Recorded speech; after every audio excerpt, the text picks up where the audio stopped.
Tenemos al segundo entrevistado del día de la fecha, se trata de Victorio Pirillo, es quien está al frente, el líder, el secretario general del Sindicato de Trabajadores Municipales de Vicente López. Victorio, ¿cómo estás? Bien, ¿cómo estás? Bien, Victorio, bueno, comenzar preguntándote por lo que es tu métier, la representación sindical. ¿Hubo cambios? Lo pongo entre signos de interrogación, ¿no? Porque no sé si son tales, vos me sabrás explicar mejor.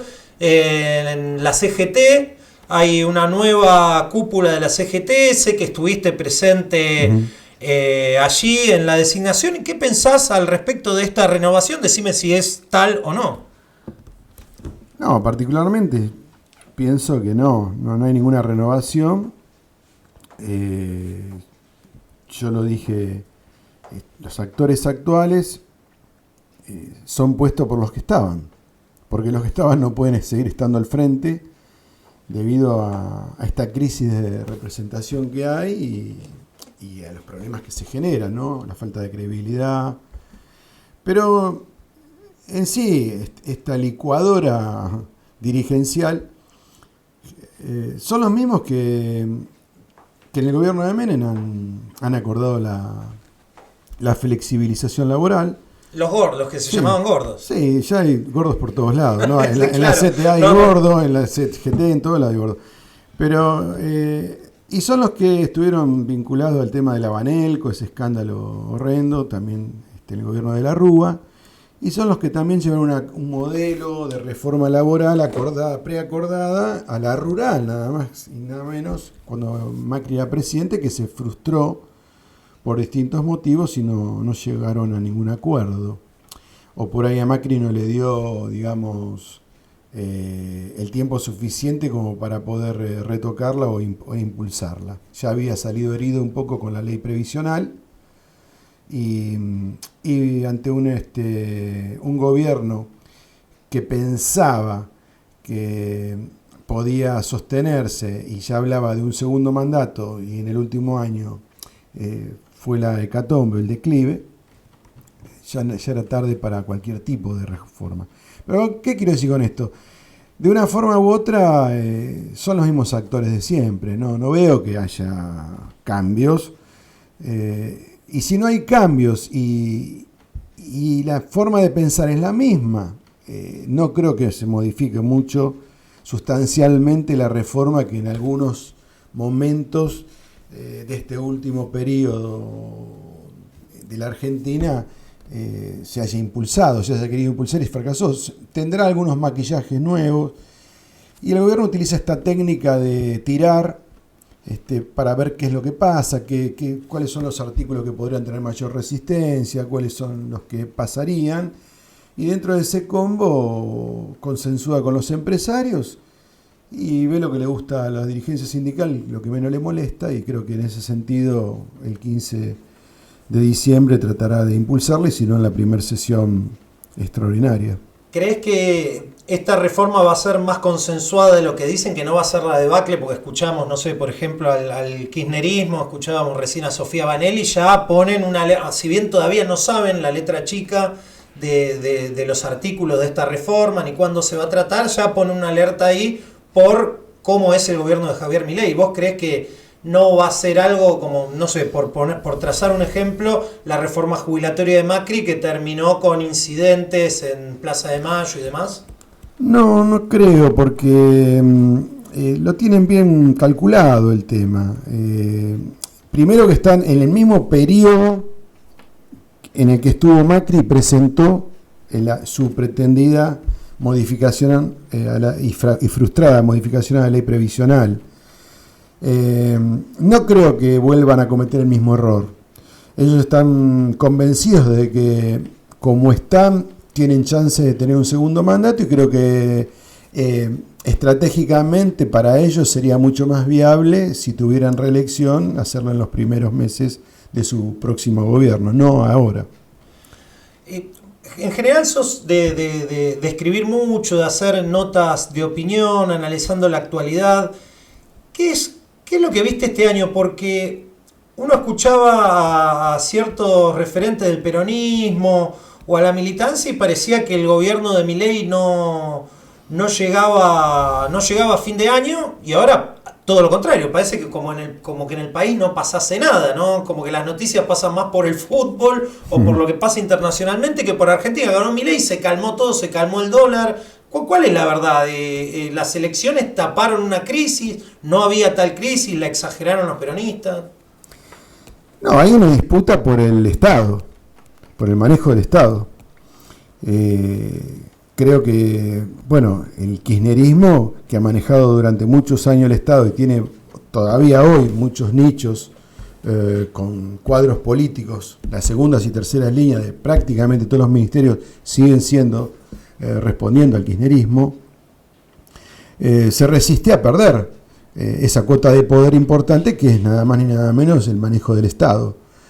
Después, bueno, le dije, estaba Macri con sus intereses, por ejemplo en la hidrovía, en el manejo de la hidrovía, y está el gobierno que quiere desplazar a todos acá y ser el único que monopolice el manejo del Estado para sentarse en una posición negociadora ante los Estados Unidos mucho más sólida, mucho más solvente que la que tiene hoy, a pesar de esta victoria electoral. No se trasunta tampoco en el manejo total de la Cámara. Sí lo va a tener después que creo que casi 91 diputados, parece increíble que de la nada, un gobierno que empezó sin nada, a menos de 2 años ya tenga casi 91 diputados que le respondan, ¿no? En ese sentido, ¿vos lo ves diferente al gobierno de Mauricio Macri? Porque el gobierno de Mauricio Macri, después de haber ganado, como bien decías, la intermedia, intentó esa reforma previsional, si bien la terminó aprobando, fue con mucho caos en las calles. Después, al otro año de eso, también tuvo muchos problemas con disparada del dólar, inflación, y llegó muy condicionado a la elección presidencial. ¿Vos a Milei lo ves distinto a Macri? Sí, y le dejan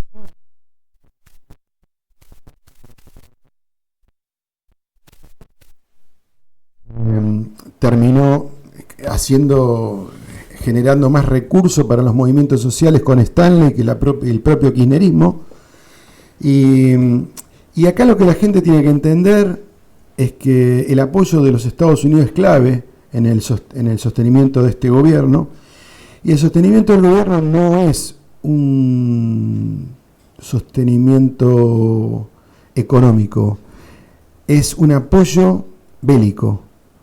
O sea, acá hay un interés de aportar para desplazar las inversiones chinas y para evitar que China consolide sus pretensiones de tener una base en Ushuaia con proyección a futuro. De eso se trata. El apoyo que tiene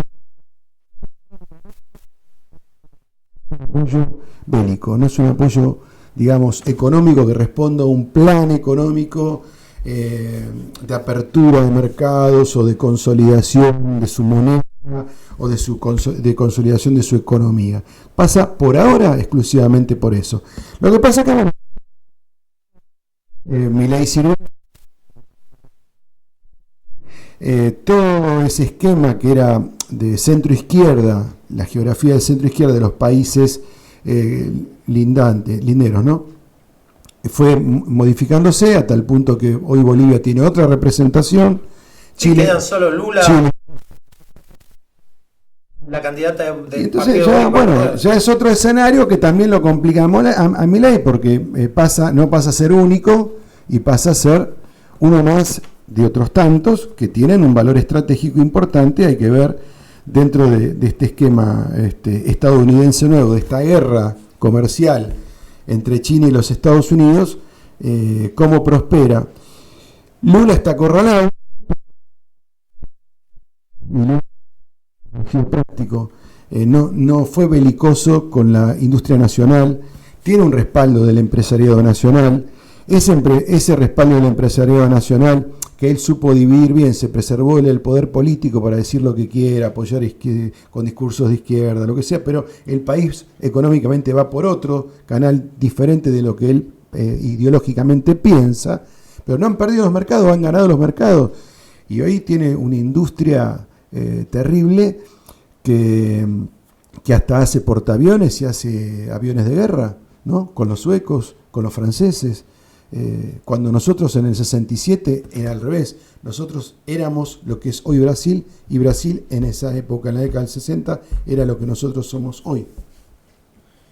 Y me gusta esta conversación, esta charla, y te pregunto, que es una pregunta muy que se suele hacer, ¿no? a historiadores y demás, pero vos también sos, de alguna manera has escrito libros, y te pregunto, ¿qué le pasó a la Argentina? Porque hablabas, bueno, en el 67 producíamos, ¿qué le pasó? Hay muchos que dicen, no, bueno, era un país hasta que vino la dictadura del 76, otros dicen la debacle fue a partir de que cayó el peronismo en el 55, otros al revés, dicen la debacle es el peronismo, hablan de los 50 años ininterrumpidos de peronismo. ¿Vos qué crees en ese sentido?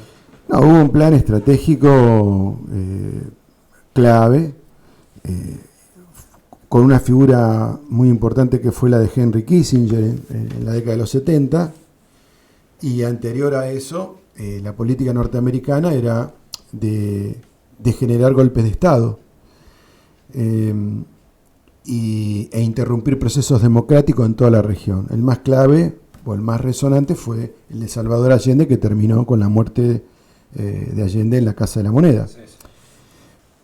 Pero previo a eso, hubo en el país, en la década del 60, toda una ingeniería del lado de las agencias que operaban de inteligencia en el territorio argentino, llámese CIA, llámese MI5 británico, llámese KGB, llámese Agencia Cubana, en donde, por un lado o por el otro, se estimularon movimientos que muchos de ellos, llamados revolucionarios, fueron financiados por la Fundación Rockefeller, a través de los supermercados Minimax. Uno de ellos estaba en Munro, que fue prendido fuego cuando Rockefeller vino por primera vez a Argentina.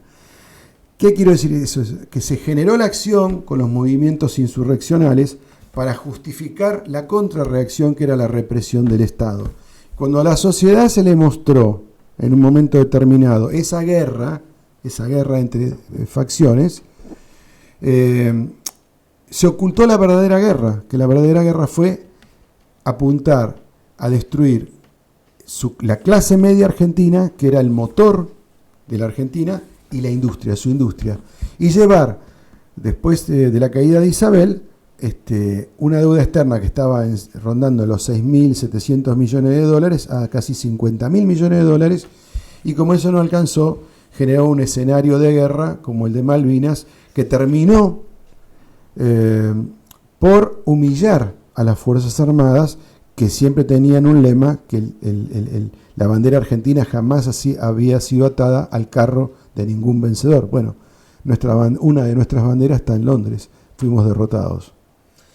Victorio, te vuelvo un poco a la hora, al hoy. Estaba repasando una entrevista el año pasado, tuve la oportunidad de entrevistarte en un programa de televisión, y justo, no me acuerdo si era para esta altura, un poquito antes de que finalice el año, hablábamos que iba a haber una interna en el PJ Nacional entre Quintela, Cristina, que al final no terminó siendo tal.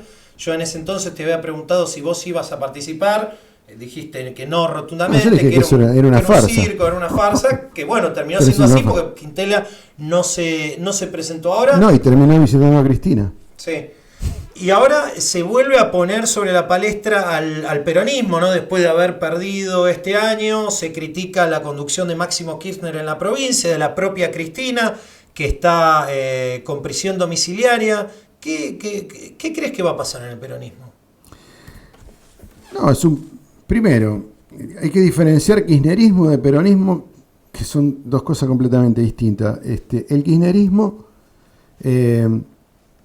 ha tenido un manejo estructural de captación y generación de poder que se ve mucho más expresivo en la interna que tuvo Chiche Duhalde con Duhalde, cuando Duhalde la puso a Chiche Duhalde de candidata y Néstor Kirchner responde con Cristina Kirchner candidata. Esa fue la primera interna, ¿se acuerda? En ese momento, Kirchner generó la mayor cantidad de recursos, los desvió a los fondos, a los movimientos sociales, con un fin estratégico de generar, hasta ahí se decía que la columna vertebral del peronismo siempre eran las organizaciones sindicales, la CGT, digamos, ¿no? Bueno, Kirchner generó su propia columna vertebral, que fueron los movimientos sociales, y a partir de ahí, esta profundización de esta política del rehén, Perón hablaba de escuelas fábricas y nosotros estamos hablando de un plan trabajar, ¿no? Son cosas muy, muy diferentes. A la larga se ha visto, ¿no? 50 y pico de por ciento de pobres y de excluidos. El peronismo yo no lo veo armado, sigue intervenido en Nación por Cristina Kirchner, que le es muy funcional a Javier Milei. De hecho, todos por abajo saben, los que leen, los que saben leer políticamente, que acá hay una negociación constante de Cristina en la formación de la corte que le favorezca a ellos y que el gobierno quiere formar su corte como le convenga a él. Y por otro lado, creo que no hay posibilidad porque no hay candidato, no hay un Milei dentro de la oposición. Entonces, y yo interpreto que más que votar a Milei, la ciudadanía escapa del kirchnerismo, escapa del pasado, huye hacia adelante. No, hoy el carro que empuja es Milei, que es disruptivo, que hizo un acto muy inteligente, a pesar de que todos lo han criticado, donde salió vestido de, qué sé yo, de Batman, no sé cómo, en ese mini estadio Arena, pero él se dio cuenta que estaba perdiendo injerencia en su masa de votos jóvenes, que lo ha perdido el kirchnerismo, y con ese acto pudo recuperar en gran parte su porción electoral, y por otro lado trabajó fuertemente como para cooptar y sacarle al PRO parte de su electorado, que es con lo que gana en la última elección, porque son los del PRO los que van a votar y hacen la diferencia para ponerlo otra vez como ganador, que yo lo advertí un día antes, no el lunes, dije un día antes en todos los medios, que a pesar de que todos le daban 10 puntos de ventaja, hasta Durán Barba decía que perdía por 10 puntos Milei, yo dije que no, que veía que ganaba. Y hasta que no haya un personaje, no lo veo a Kicillof presidente, lo veo a Massa más en una rosca de tratar de desgastar a todos para posicionarse como gobernador, desistiendo a la presidencia y que se maten los demás. Y no lo veo, y yo creo que hasta que no aparezca un Milei de este lado, un poco más cuerdo, ¿no? Más racional, pero con una impronta completamente distinta a lo estructural, a lo que todo el mundo conoce, que es lento, es aburrido, y siempre hace referencia con el pasado, y del pasado ya la gente no quiere hablar de lo que viene, ¿no? De lo que ya pasó. Me parece que el destino o la suerte está echada. Victorio, muchas gracias por tu tiempo.